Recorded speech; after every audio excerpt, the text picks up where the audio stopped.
तभी झाला बाबा जी बाजत रही तो ठीक रही कहे के बात की भगत जी ध्यान रही नहीं कि नीजु काला कतमाए मोया मारे जोरा लुसा देहिया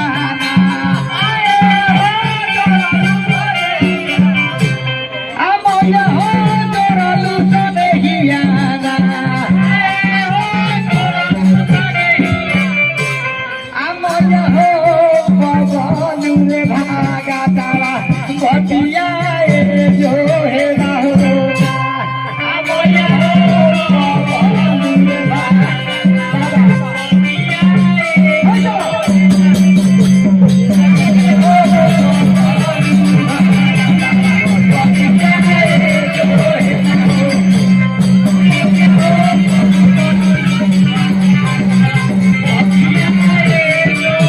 बात जो है तेरे बबलू भगत धनंजय जी बात जो है तेरे हम माई के कहते रहे ये माई कैसे किया जो होते मोया मोरा काया धो धोइले हो मोया हो काया धो धोइले हो लागी हम मोया हो मोहिया से खाता अखिया दिया गइले हो मोया हो मोहिया से खाता अखिया दिया मोया हो मोहिया से खाता अखिया दिया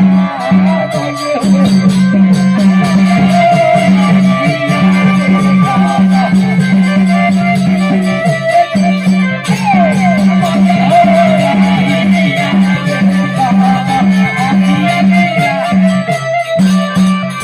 करेन भैया तार उधर काम नहीं हिया काम बा कोरसो में कर बला छोड़ दो तू हिया गो आ कहे के बा आ तो पनिया भर में मोया मोरा टूटल संगे दिया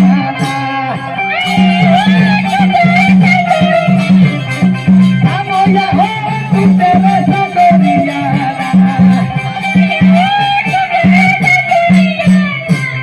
आ मोया हो नो आ मोया हो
बदल के हजारों हजार रुपए के पुरस्कार भगीना सोनू कुमार की तरफ से भाई से कहना रही कि भंडार के भर रखी घर में खुशहाली की मजा कहे के भाई बबुआ हाँ उम्मीद हो गई आ देखी आ तो देवी भाई तू रिके हो देवी भाई तू रिके हो लाया हो राम हो राधिका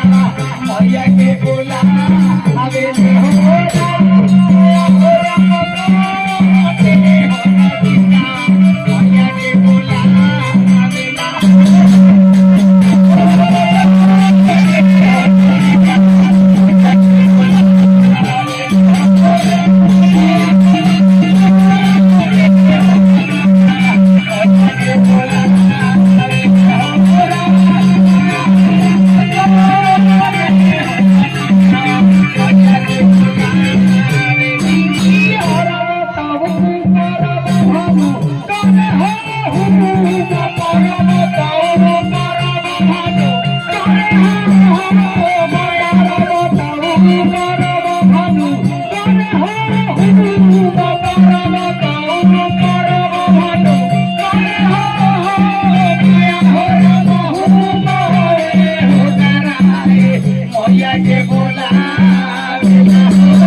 मानते